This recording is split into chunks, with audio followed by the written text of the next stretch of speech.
Saudações, queridos e queridas! Está no ar mais um Renumero J-League com todas as novidades e informações do melhor campeonato de clubes da Ásia.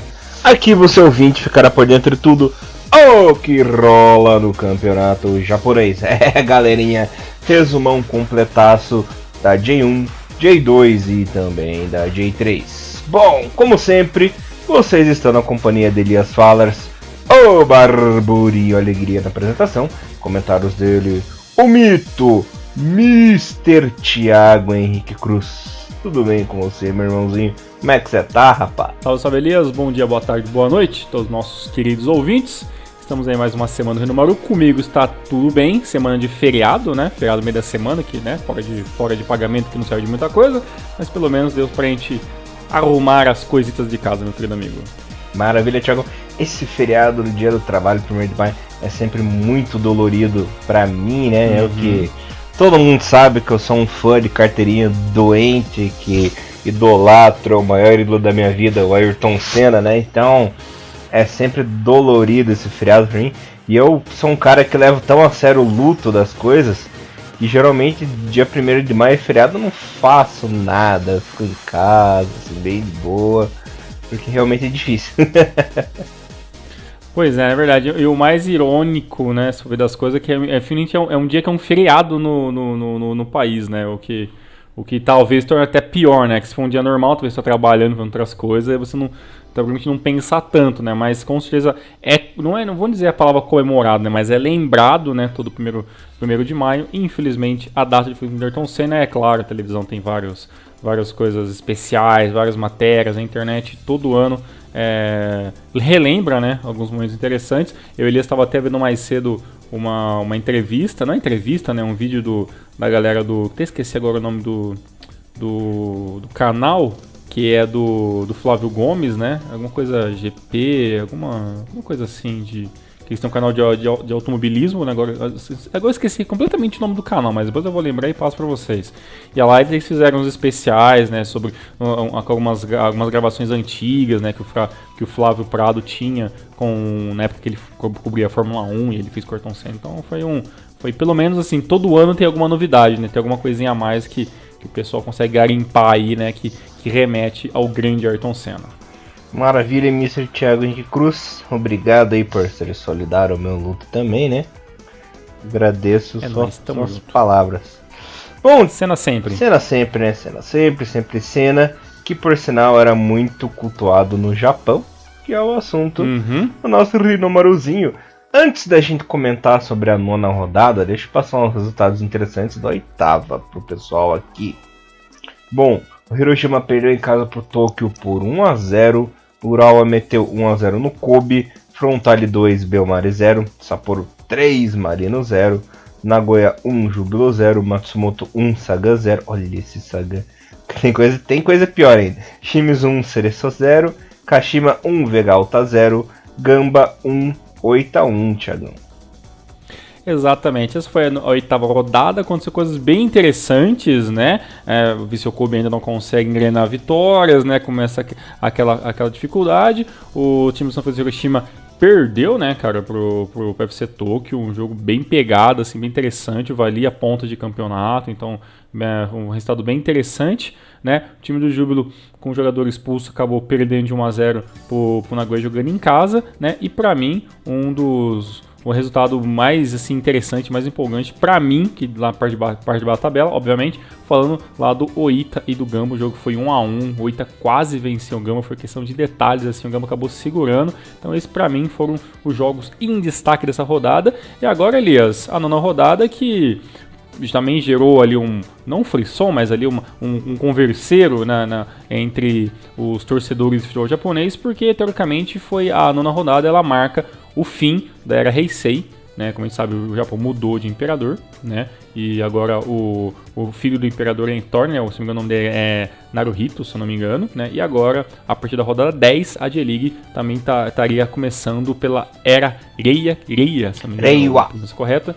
Reiwa, muito obrigado, da nova era. Então a rodada 9 finalizou a era Heisei, então foi muito bem lembrado. E é claro, né, que como data, né, uma data muito importante no Japão, também não canais brasileiros, mas alguns jornais brasileiros também lembraram também que a J-League estaria acontecendo e finalizando essa era também.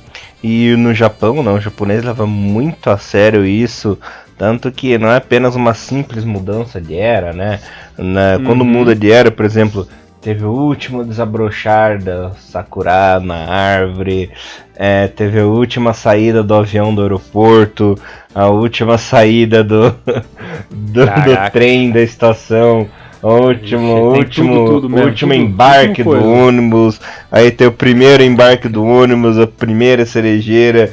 Olha, muda até o calendário, muda horário de televisão, horário de voo, muda tudo para ser esquematizado assim certinho para terminar e começar do jeito deles, né?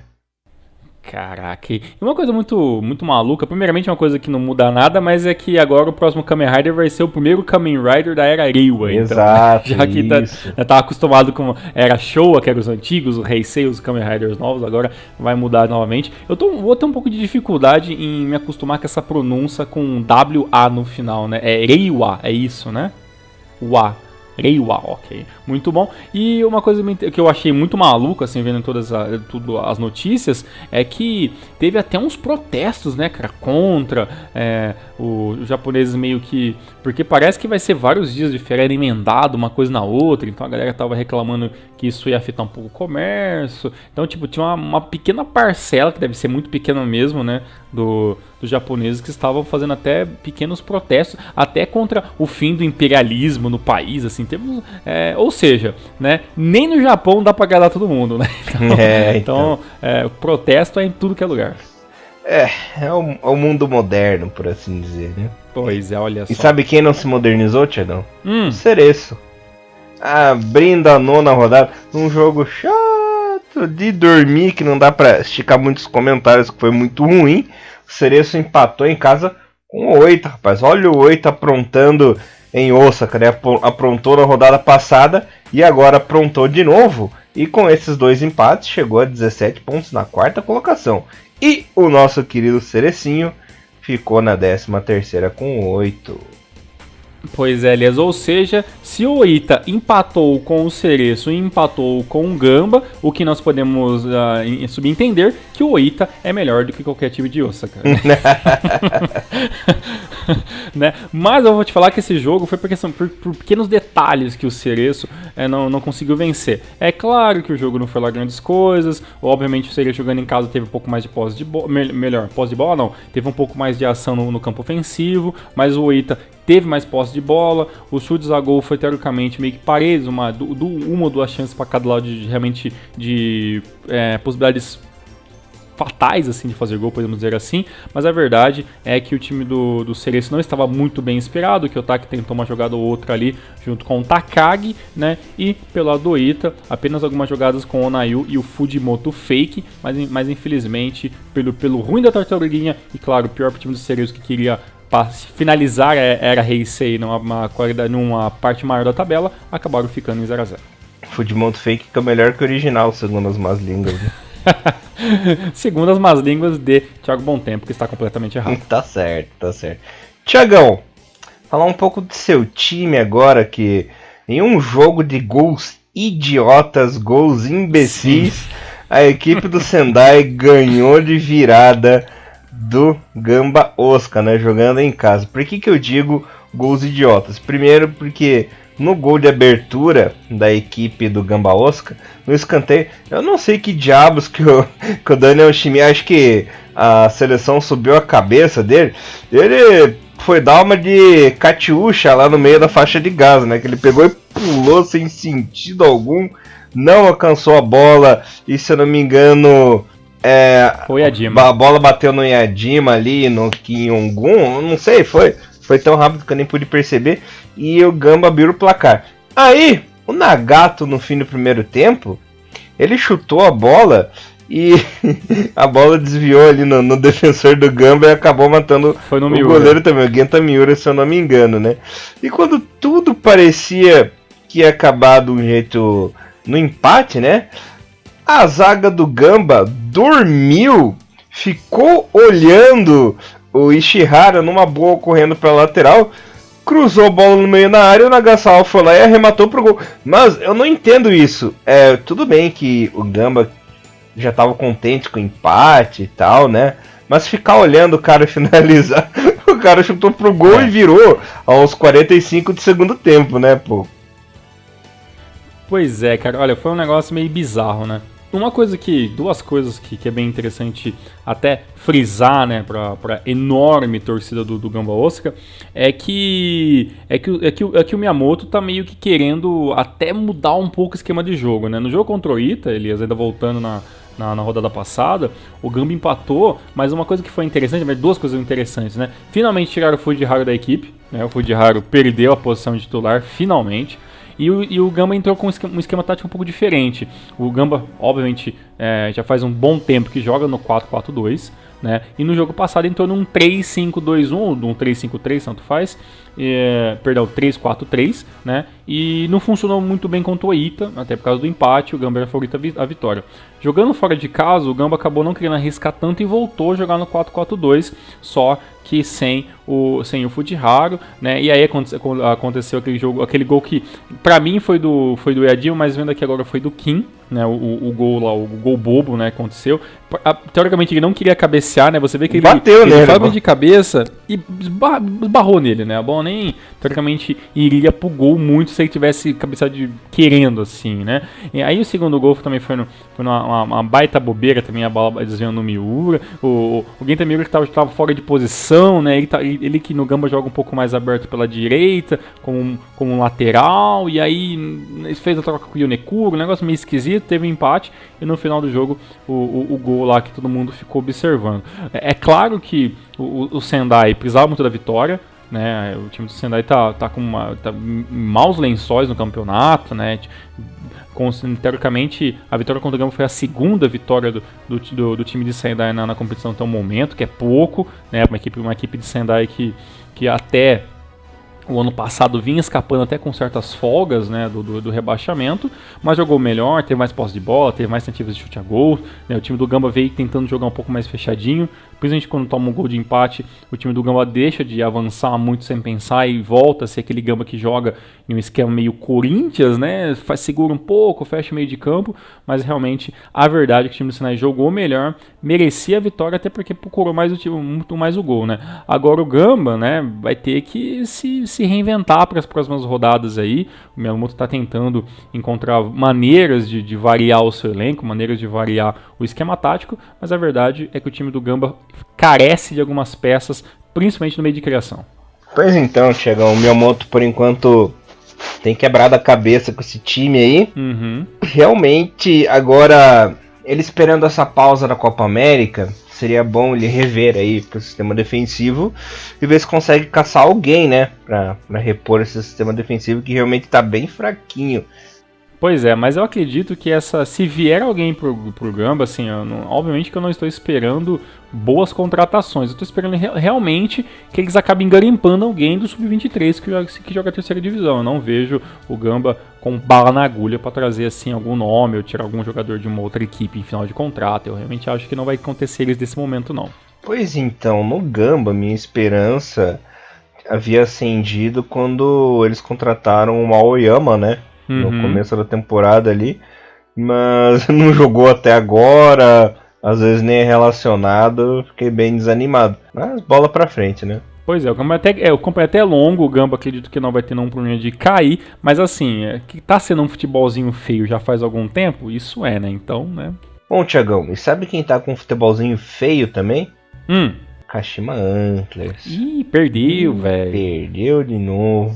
Tomou virada, né? Até abriu o placar com o Anzai num gol oportunista, mas em duas falhas defensivas acabou tomando a virada. No primeiro gol ali que tomou, a zaga ficou só olhando no primeiro lance. Depois o Marco Júnior, no meio de 4 zagueiros, ali, 4 jogadores defensivos, pegou a bola, correu e ainda conseguiu chutar para finalizar. Seu quinto gol na competição já, hein? E isso aí deixou a torcida do Kashima furiosa, né? Eu tava lendo os fóruns na internet sobre a torcida do Kashima. O pessoal quer a cabeça, quer o couro do Go-Oiwa. Tem gente que não suporta mais, já tá falando pra ele ir embora. que tem que dar um jeito. Mas isso é fato. Parece que em 2019, desde o fim do ano passado, o time não tem se encontrado em campo. Esse ano piorou a situação, né? O time está mais perdido ainda em campo. Tanto que a posse de bola do Marinos foi de 65%, né? 35% do Kashima. Então deu para ver o domínio, né, dos donos da casa.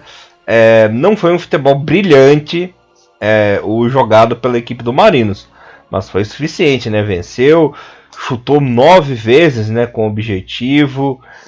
O Kashima chutou 2 vezes o jogo inteiro, fez o golzinho, depois não fez mais porra nenhuma o jogo inteiro. Poderia ter sido um placar muito maior se não fosse as boas defesas ali do Kwon, né? Ele jogou bem, se não fosse pela sorte, entre aspas, que o Kashima levou de não tomar mais, né? Porque poderia ter sido uns 4 fácil nessa partida. Pois é, e pra você ver como as coisas são no futebol em geral, né? O Oya que conseguiu até fazer o time do Kashima se manter na terceira colocação no passado e tudo mais, e vaga pra CL, e já acabou 2018 não sendo o treinador preferido, né? Muitos queriam que ele nem continuasse. E agora a gente tem 9 rodadas do campeonato e já tem uma pressão muito forte. Ou seja, acho muito difícil o Oya acabar terminando o campeonato como treinador do Kashima Antlers, né? A não ser que ele acabe engatando aí 3, 4 vitórias seguidas, né? E aí eles dão uma baixada de poeira. A gente já cansou de falar aqui no Rinomaru que a torcida do Kashima é uma torcida muito fervorosa, que cobra muito, chata em alguns momentos, e, né, a pressão existe. Pelo outro lado, né, a gente tem o contestado Postecoglou, né, que eu mesmo queria muito que ele tivesse saído na metade do ano passado do time do Marinos, onde ele tinha aqueles esquemas táticos que não funcionavam, uns 4-5-1 maluco, umas inversões de jogadas que não tinha muito sentido, mas agora na temporada 2019, até esse momento, assim, não vou falar que é um baita trabalho, mas está fazendo o time do Marinos pelo menos jogar decentemente, né? Pelo menos sonhar com pelo menos vaga de ACL, ou pelo menos por lutar por ACL, que é uma coisa que a gente não vê o time do Marinos fazendo desde 2014, 2015, né? Já é a 4ª vitória do time do Marinos, tem um ataque até muito ok, não está muito longe do time que tem o melhor score. Não é uma defesa perfeita, né? Uma defesa até que tomou alguns gols até bobos em algum momento, mas pelo menos é um Marinos completamente diferente que a gente viu se arrastando nas últimas temporadas, né? Então assim, já é uma melhora. Pelo lado do Kashima, acho que não tem por que ainda se desesperar em questão de campeonato, né? Tem tudo muito em aberto ainda, mas a questão o Oya consegue já é a 3ª derrota do time do Kashima na temporada. É um elenco muito bom, é um elenco que pode até simplesmente lutar pro campeonato facilmente, né? Mas realmente não tá se achando, como você falou, né? Uhum. E mais perdido que surdo em mim, né? Ou aquela frase que eu usei aquela vez, mais perdido que camisinha em bacanal, né? Bem por aí mesmo, infelizmente. E só completando o que você havia dito no começo do programa, o site lá do Flávio Gomes é o Grande Prêmio. Grande Prêmio. Então, muito obrigado por estar lembrando aí. Fica a dica, é um bom programa para quem curte Fórmula 1. Eles também falam sobre Fórmula Indy, moto velocidade. Então, para quem curte automobilismo em geral, é uma boa pegada aí. Inclusive, tem uma matéria bem legal sobre os 25 anos aí da perda do Senna, que tem o passo a passo, né, o ao vivo, tipo como se fosse a cobertura atual, né, de 2019 e 94, sobre todo o fim de semana que ocorreu em Imola, né, bem interessante. Se vocês puderem dar uma olhadinha no grandepremio.com.br, tem ali uma página especial contando tudo sobre o que aconteceu, tudo sobre o que aconteceu, né, naquele trágico final de semana. E sabe quem que tá trágico também, Thiagão? Eu tenho uma ideia, mas eu acho que eu vou esperar você falar pra mim ter certeza. É exatamente isso que você pensou. O Sagan. Sagan, de novo, hein? Perdeu em casa, levou um banho de bola do Belmário. O Belmário venceu por 2-0 com o Hashi, com o gol do Hashi, com o gol do Mesaki. Poderia ter feito o 3º gol, mas o Takahashi tirou de cima da linha. Essa equipe do Belmário, ela não é forte mas ela é muito coletiva, né? Então, os 2 gols que a equipe fez rondou o campo inteiro ali pelos 2 flancos, passe dali, passe de cá, e fizeram seus golzinhos, venceram, uma vitória merecida da equipe do Belmar jogando fora de casa. E o Sagan, apesar de ter uma posse de bola maior, né, teve 57% de posse, perdeu. É aquela velha história, né? Posse de bola não ganha jogo. O que ganha jogo é você meter lá dentro, né? Então foi o que aconteceu. A equipe do Belmar foi mais objetiva, chutou mais, foi praticamente o dobro de finalizações aí. E o Sagan tá enterrado na lanterninha, Thiagão, 9 rodadas, 4 pontinhos. E o Belmar tá fazendo a gordurinha, né? Já são 13 pontinhos ali na 10ª colocação. Exato. O time do Sagan Tosso, Elias, que tem apenas uma vitória, que foi uma vitória que aconteceu no dia 13 do 3, né? Que foi uma vitória de 1-0 em cima, perdão, no dia 17 do 3, uma vitória em cima do Jubiluata, né? Que é uma outra equipe que também que tá em frangalhos nesse começo da temporada, né? E desde então, Elias, contando tanto a Nabisco Cup, a Levian Cup, perdão, com a J-League, já são 8 partidas sem vencer e 4 derrotas consecutivas na Liga Japonesa. Ou seja, a situação do time do Sagan está horrível e muito me espanta, ou não sei, porque eu sempre acho que a galera de Sagan assim é muito, não permissiva, mas parece que eles são muito mais de boa do que algumas outras equipes que são muito mais fervorosas, né? Por exemplo, o Sagan Tosso, o Viseu Kobe, que muitas vezes já mandou o treinador embora, ou o time do Kashima, que dá uma pressionada, os torcedores do Urawa, que dão uma pressionada, mas muito me espanta, né, o Carreiras ainda ser o treinador dessa equipe que teoricamente não está funcionando em nada, né, e também muito me espanta o time do Sagan não mudar nem esquema tático para tentar alguma coisa, né, parece que é a nona partida do campeonato, e o time do Sagan já tá pronto para jogar a toalha ainda no primeiro turno do campeonato japonês. Que coisa, né? Pois é, muito estranho assim. É claro que a gente olhando os jogadores, né, à disposição, você não em nenhum momento você vê, nossa, esse poderia sair do banco e fazer alguma coisa. Mas o time do Sagan não é um time horrível no papel, né? Mas assim, é uma defesa muito abaixo, claro, mas o meio-campo à frente tem alguns jogadores que eu sinceramente acreditava que poderiam até ser titulares em outras equipes, né? Mas assim, quando a coisa não funciona, parece que é um conjunto, né? Nada funciona, mesmo que você tenha um Torres, mesmo que você tenha outros jogadores de uma certa qualidade, o time do Sagan, acho que, olha, se não mudar uma coisa urgente, acho que no final dessa primeira parte do campeonato japonês, eu acho que vai ser decretado já o período rebaixado. Esse é tipo o Vortis, então, aquela vez. É bem isso, né? Mas a diferença é que o Vortis todo mundo já imaginava que cairia, né? O time do Sagan, depois de conseguir investimentos que nunca conseguiu antes, a gente não imaginaria que teria um destino tão trágico assim, né? Terrível, né? Pois é. E sabe o que foi terrível também nessa rodada, Thiagão? Não o resultado em si, mas o que aconteceu nessa partida, né? A equipe do Sapporo visitou o Júbilo, que por sinal é terrível o futebol deles que eles têm jogado aí essa temporada, e venceu por 2-1, né? Com gols do Anderson Lopes e do Shindo, né?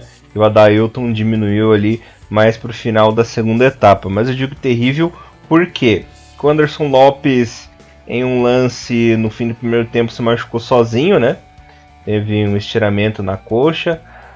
Não se sabe quando o jogador ali vai se recuperar, porque essa lesão muscular realmente é bem chata, né, Thiagão?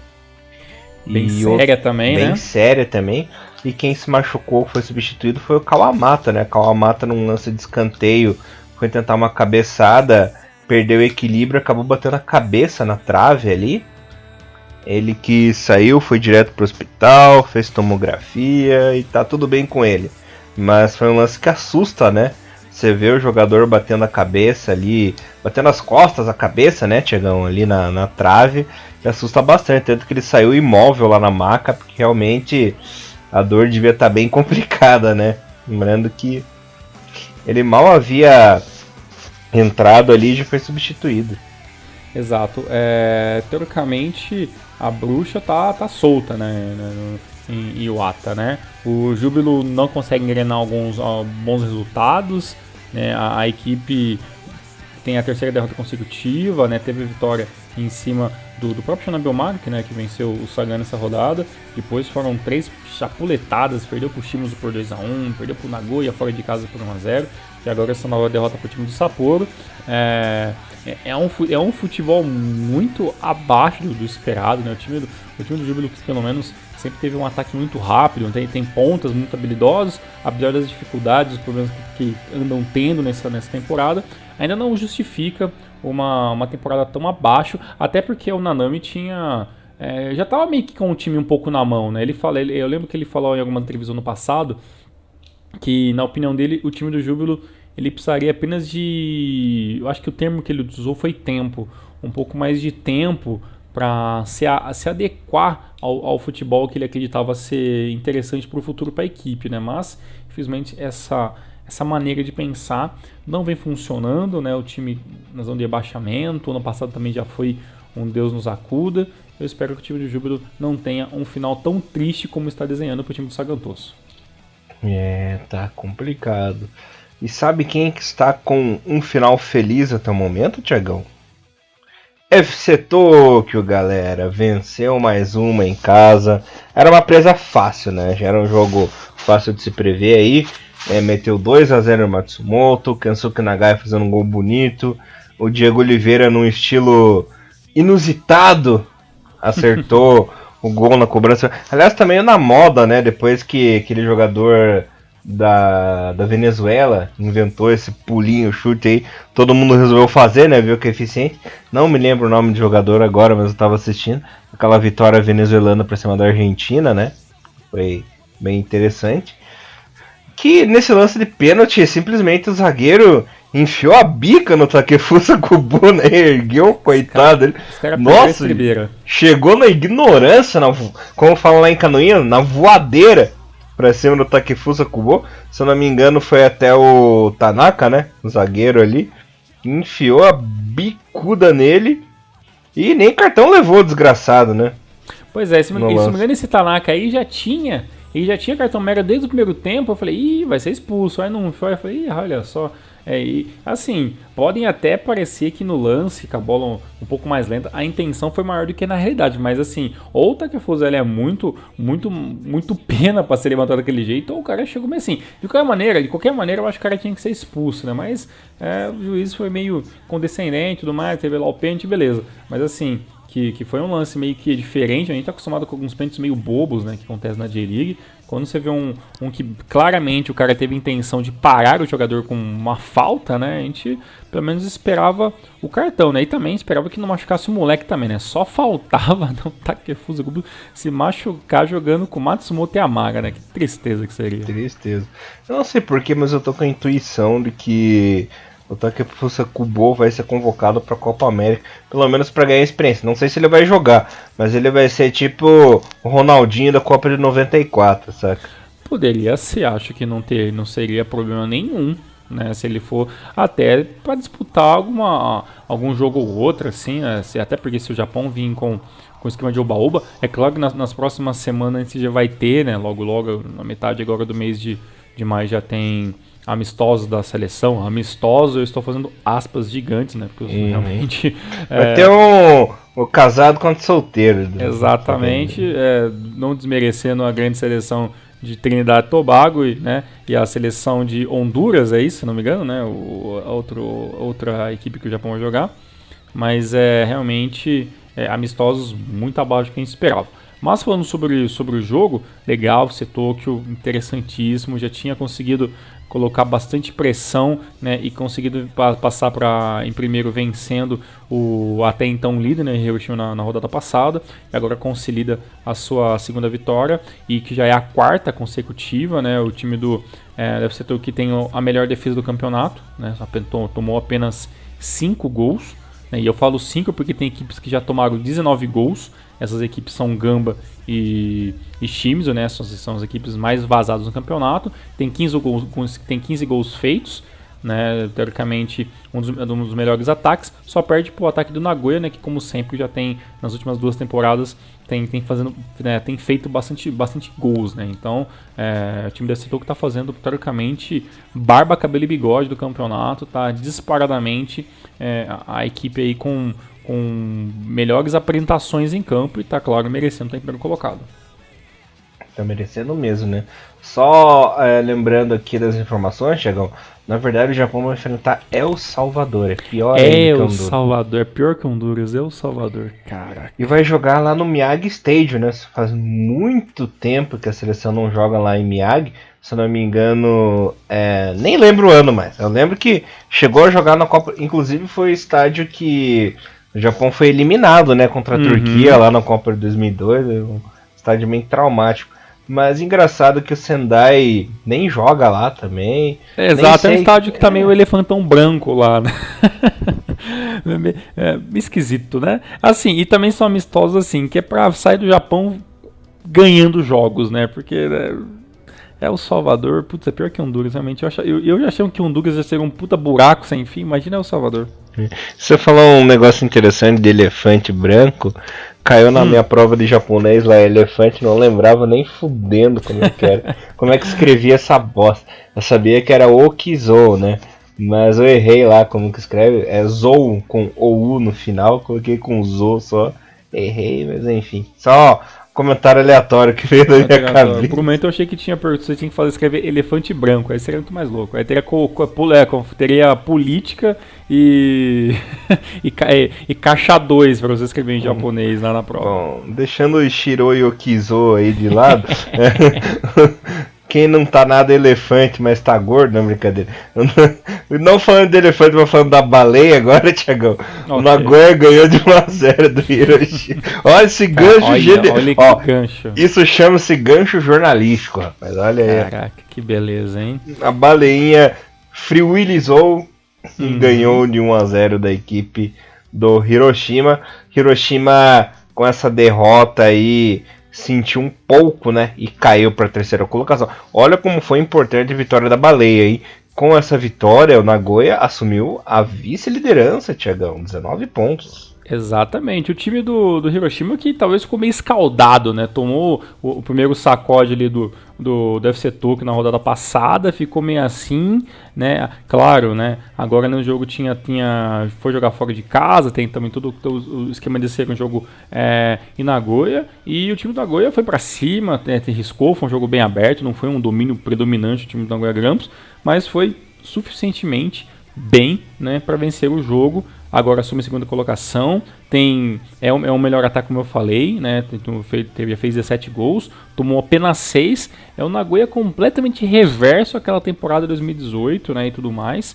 E agora o time do Nagoya pelo menos vai colocar uma pressãozinha aí nos demais colocados. Agora, por exemplo, do Hiroshima, pode falar assim, não, tudo bem, são só 2 derrotas, vai acontecer, todo mundo vai oscilar. Mas é bom lembrar que o time do São Francisco Hiroshima tem aquele medinho, né, os seus torcedores, do final da temporada de 2018, da equipe desmontou de uma hora para outra e praticamente quase perdeu vaga para a CL, né? Então a gente, principalmente os torcedores, esperam que seja apenas um branco, né? E que a equipe volte a jogar um bom futebol, porque precisa voltar a ganhar rápido, né? Porque a diferença do Hiroshima para o time do FC Tokyo já está beirando aí a casa dos 5 pontos, né? Então é melhor o time do São Francisco Hiroshima abrir os olhos o quanto antes.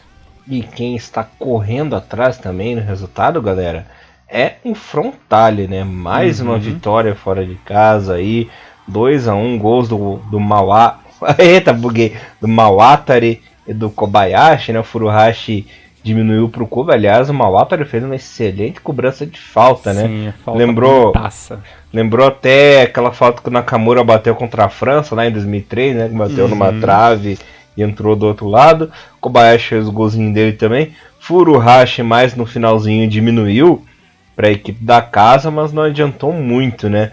Iniesta da Vivilha, você vê a cara na hora do segundo gol do Frontale, o Vila faz uma cara de filho do padeiro, essa pessoa, porra, não acredito, cara, 2-0. Uma coisa pra você ver como que é diferente, né, Elias? O Iniesta e o Podolski, que já estão acostumados com o futebol japonês, quando acontece algum lance assim que obviamente é uma falha, você vê que eles dão uma disfarçada, né? Mas o Davi Villa, cara, a cara dele de indignação é muito grande, né, cara?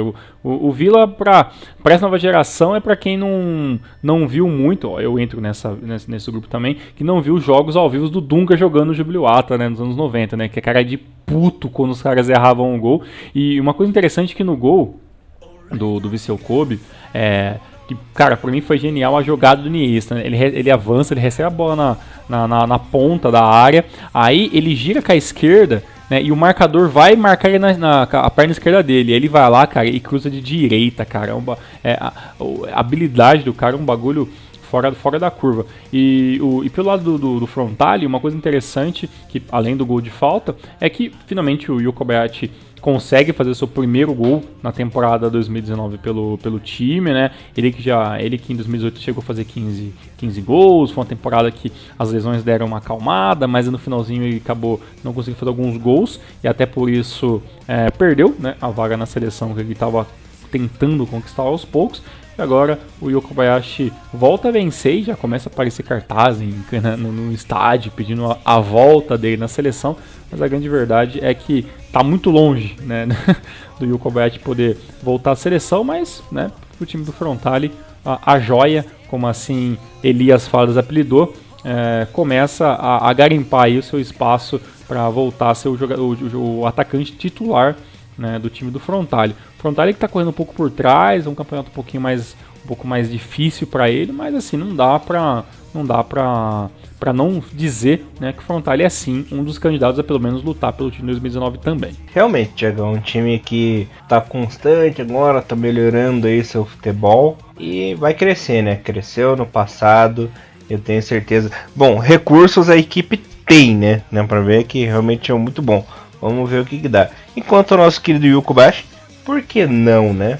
Tá crescente de novo, tá voltando à boa forma, né? As lesões esse ano não atrapalharam, como atrapalharam muito ano passado, coitado, né? Tanto que terminou o campeonato machucado, né?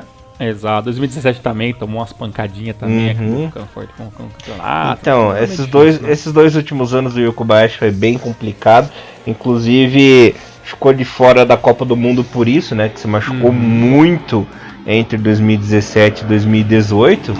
Vamos ver se ele consegue fazer um ano de reconstrução. Por enquanto tem dado certo.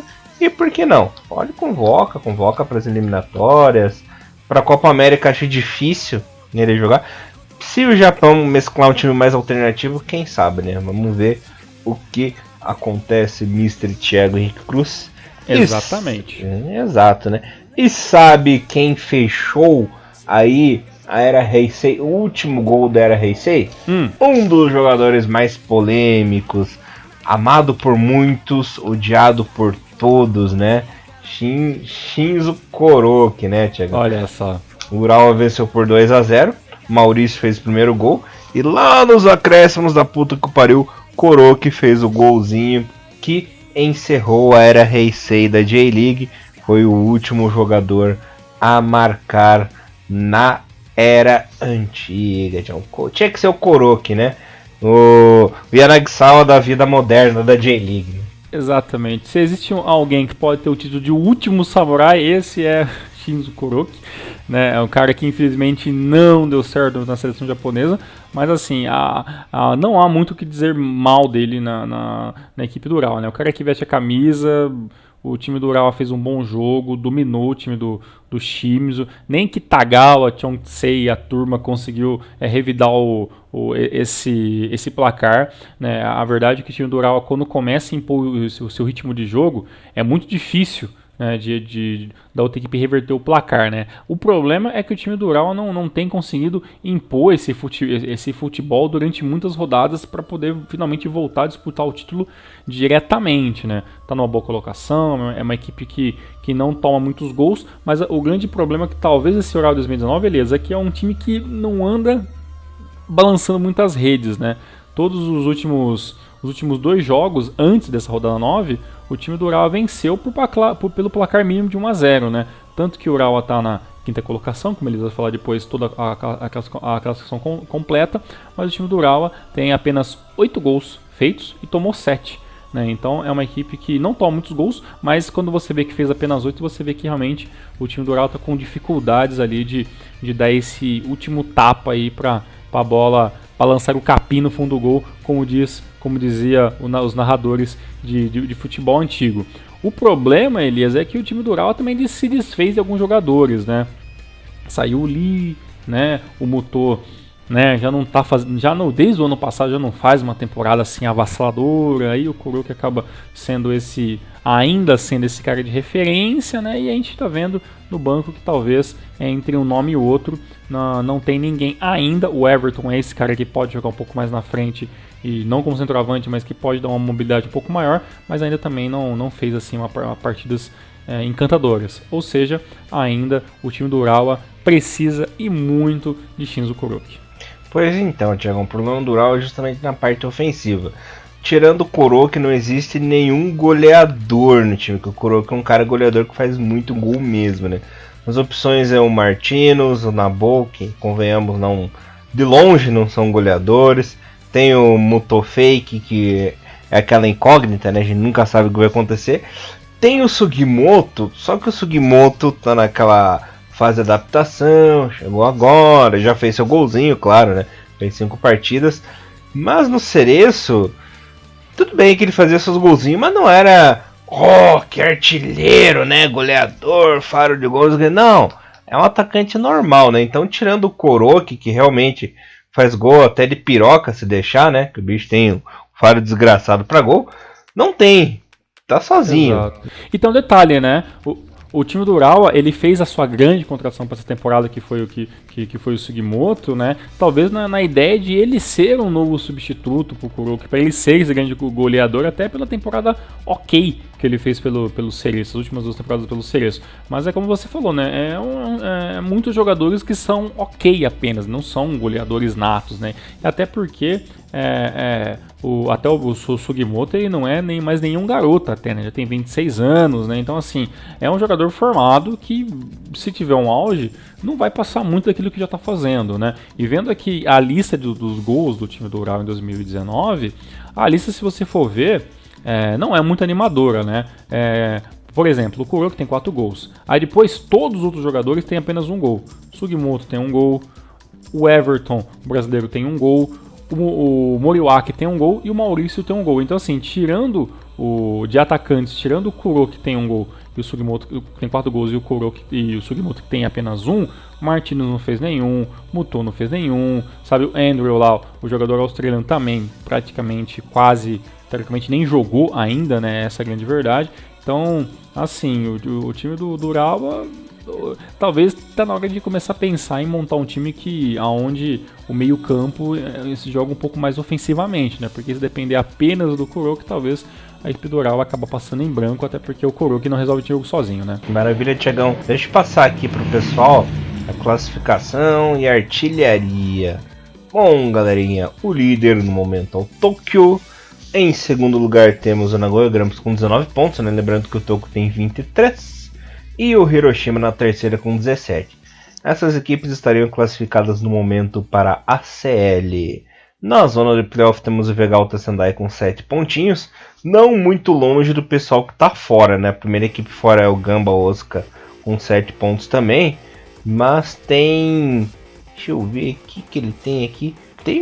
O saldo tá igual, mas fez mais gols, né? Tem mais gols aí que a equipe do Sendai, né? Serão rebaixados no momento o Júbilo com apenas 6 pontinhos e o Sagan com 4, né? Você havia citado o Urawa está na 5ª colocação, subindo por enquanto com 17 pontos. A artilharia é a seguinte: Anderson Lopes tem 7 gols. Parece que ele não vai jogar a próxima rodada. Espero que ele se recupere a tempo, né? Diego Oliveira do Tokyo tem 7 gols também. Fujimoto Fake do Oita tem 6. E Marco Júnior do Marinos tem 5. Thiagão, bora pra J2? Bora pra J2. Bom, galera, chegamos a J2 aí com resultados super legais para vocês ficarem de olho. J2 tá pegando fogo, bicho! Essa J2 com os seguintes resultadinhos. O Avispa perdeu para o Montedio por 1-0. Nagasaki e Kagoshima ficaram 0-0. RM Kofu 1-1. Ryukyu 1, Matida 1. Outro resultado, Mito 0, Albirex 0, Totig 1, Gifu 1, Kyoto 0, Tokushima 0, Fadiano 1, Verde 1, GF United 0, Omiya 0 no grande clássico aí da rodada. Outro clássico, Reysol 0, Yokohama FC 0. E o Renofa perdeu em casa para o Tsuege em Kanazawa pelo placar de 1-0. Com esse empate do Mito aí diante do Albirex, a equipe continua na primeira colocação, só que agora com uma distância um pouco menor, Thiagão. O Mito é o líder, tem 23 pontinhos, seguido do Montevideo em segundo com 21. Lembrando que essas duas equipes aí sobem direto à primeira divisão. Temos a zona dos playoffs, que também está bem apertadinha. Olha só, terceiro Omiya com 21, quarto Kofu com 20, quinto Reysol com 19, sexto Tsuegen Kanazawa com 18. Mas tem a galera que está muito perto ali, por exemplo, em sétimo temos o Ryukyu com 17, oitavo Fadiano com 16 e o Kyoto Sanga em nono com 16 também, né? Então tá bem disputado aí essa parte de cima da tabela. E a de baixo, no momento, as equipes que estão a cair para a J3, o Gifu em 21º com 9 e o Kagoshima em 22º com 8 pontinhos. Mas o GF United ainda tá perto, hein? Tá em 19º ali com 11 pontinhos e o Totig mais perto ainda com 10 em 20º. Pois é, a J2, como sempre, muito pegada, gostando muito desse Mito, por mais desse empate. Não vou dizer que foi um tropeço, né, porque tá jogando com uma equipe grande, né, que é o Albirex Niigata, que já teve tempos melhores, né. Eu tô achando interessante que pelo menos o time do Albirex Niigata, os jogos que ele não consegue vencer, pelo menos ele tá empatando, né. Então, pelo menos em um pontinho tá tentando subir no campeonato, né. E o Yokohama FC eu esperava um pouquinho mais, né, a temporada 2018 foi muito boa, né, então essa primeira temporada ainda também tá sendo um pouco revés. Finalmente estou vendo o Kyoto Sanga em alguma posição acima dos 10 primeiros colocados, já fazia muito tempo que eu não via isso, então eu agradeço, né? E também agora estou dividido, Mito Holy Hulk, né? O Montevideo e a Magata, os dois são times de pelo menos de muito carisma alternativo, né? Então é muito legal ver eles lá em cima, mas eu ainda nunca vou parar de falar que tem que ter muito cuidado com o Reysol, né, que está ali sempre na quinta colocação, sempre ali brigando entre as cabeças, porque é claro, né, o Reysol quer voltar acima de qualquer coisa para a primeira divisão ainda em 2019. Ainda mais do jeito traumático que caiu, né? Então o negócio lá deve estar pegando, né? E se for ver, tá tudo muito parelho ainda na parte do campeão da tabela, né? Na parte de baixo também não, a diferença é muito pouca, né? Mas na parte de cima uma diferença de 2 pontos, né? Do primeiro para o terceiro colocado, né? E aí tem uma diferença de praticamente 4 pontos apenas até o Caixa Reysol. Então assim, o campeonato ainda muito em aberto mesmo. O Mito que eu espero que continue segurando bem lá, porque realmente a coisa vai começar a engrossar. Maravilha, Mr. Thiago Henrique Cruz, passando aqui artilharia pro pessoal agora, ó. O Suzuki do Ryukyu tem 8 golzinhos. O Lee Yong-jae, que não é o Lee Won-jae, o goleiro na Coreia do Sul da Copa de 98 e 2002, né? Fadiano Kayama tem 7 golzinhos. Peter Utaka do Kofu tem 5. E olha quem está fazendo golzinhos também. O Juanma, Thiagão, do Omiya. Olha o Juanma. Se espertou. Ano passado ele já foi muito bem também, né? Então, é um jogador que está acostumado com o futebol japonês. Ele que em 2017 fez 11 gols. Ano passado já fez 6. Então, o nosso Juanma está fazendo golzinhos de novo, dessa vez na nova equipe, né? Do Omiya Ardija, Mr. Thiago Henrique. O gigante acordou, bora pra J3. Ia só o campeonato mais lindo, mais fofo, mais supimpa, mais tudo desse universo. A nossa querida eu ia falar V3, tô com motor V3. Buguei aqui. Tá com o Kamen Rider V3 na cabeça. O verdinho e vermelho. Kamen Rider da Lusa, né, Thiago? Exatamente. Ou o V3 era o cinza, agora nem lembro mais. O V3 era eu acho que era meio cinza, assim, porque ele já não tinha aquela pegada de calça de ginástica de escola, né, que eram os primeiros, né, ele tinha ele já tinha uma pegadinha assim de ele ser verde, mas aí o peito dele era vermelho, uma linha vermelha e as laterais meio cinza. Então ele pode ver, pode ter certeza que ele é o Commander da Lusa. Eu tava confundindo o Commander X, né? O X que era cinza lá. Isso, o X que era todo cinza. Que tinha aquele chicote da tiazinha lá, cara. Nossa, esse era muito... Pior que só o Kamen Rider Stronger.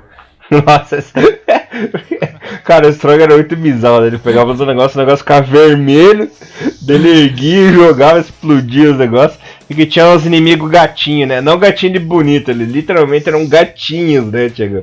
Pegava a cabeça de gato lá.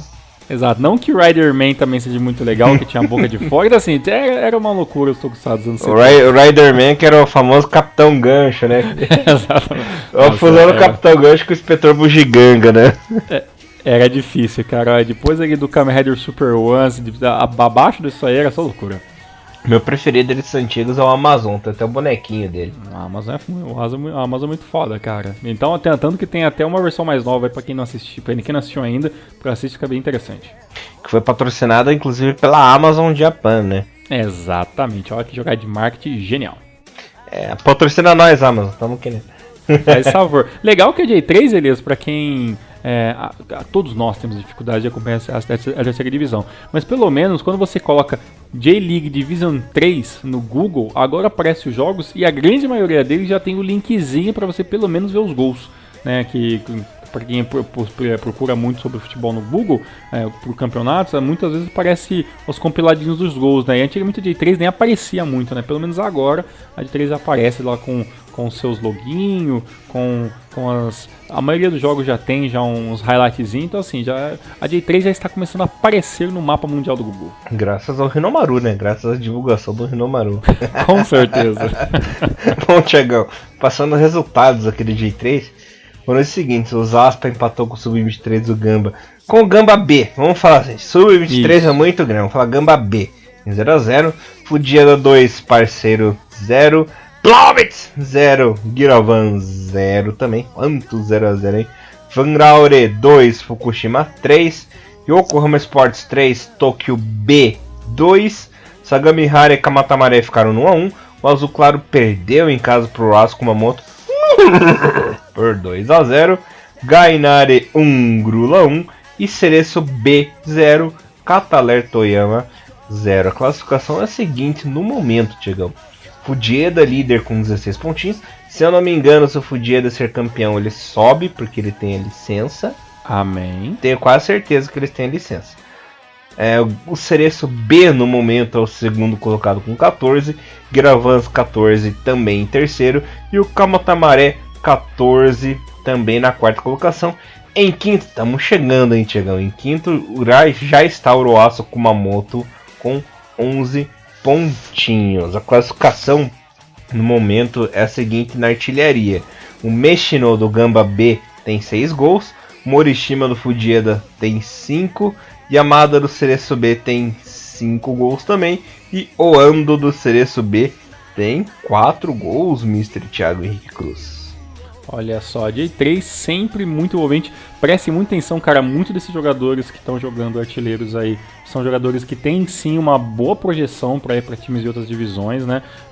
Até do Yokohama Soccer City, né? O Yokohaminha B, né? Vamos dizer, não é B porque não faz parte do Yokohama como um todo, né? Mas é o time do Yokohama um pouquinho mais modesto, né? Tem a Sakawa, que é um dos goleiros da equipe que também tá disputando artilharia, então um jogador interessante. Então a terceira divisão, além de ter um campeonato muito vistoso, claro, muito alternativo, muito mais simples do que acontece na J1, mas é um campeonato bem interessante e sempre pode aparecer ali um jogador ou outro que pode pintar nas próximas gerações de transferências para os times principais, até porque tem uma boa galera que já tem 23, 24 anos, então assim, que vão ter um despontamento um pouco tardio, em aspas, né? Mas que podem sim ser aproveitados dos times melhores. J3 sempre interessante. Elias, para quem quiser estar de olho aí este final de semana, a rodada 10 da primeira divisão, temos jogos na sexta-feira, a partir das 2 horas da manhã, com Ural Reds e Júbilo Iwata. Júbilo precisa muito dessa vitória.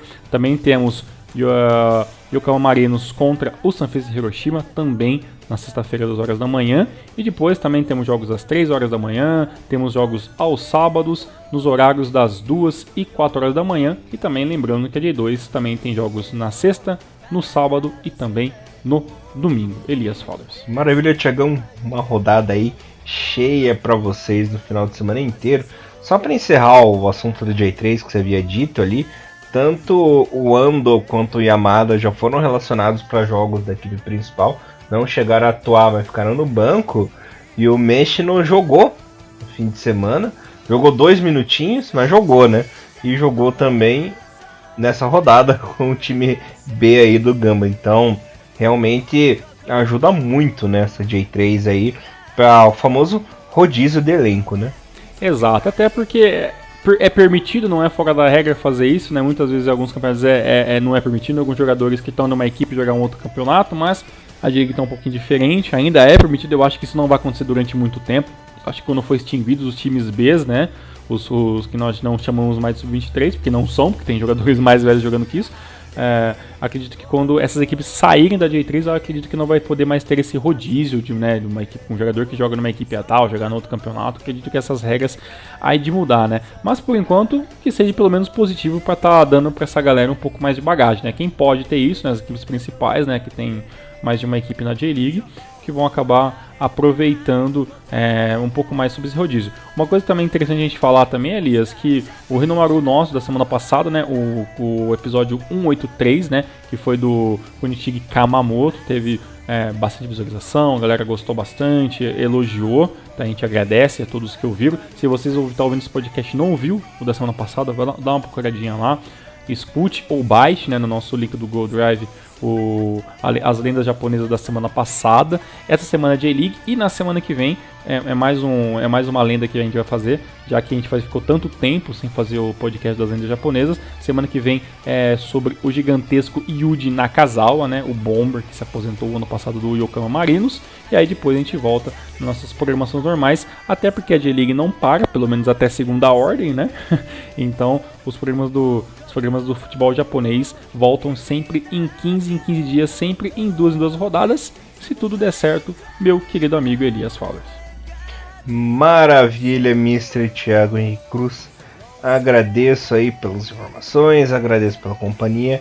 Galerinha, fiquem de olho que tem muita coisa bacana pra vocês. Beleza, Thiagão? Valeu, Elias, muito obrigado. Até semana que vem. Até semana que vem.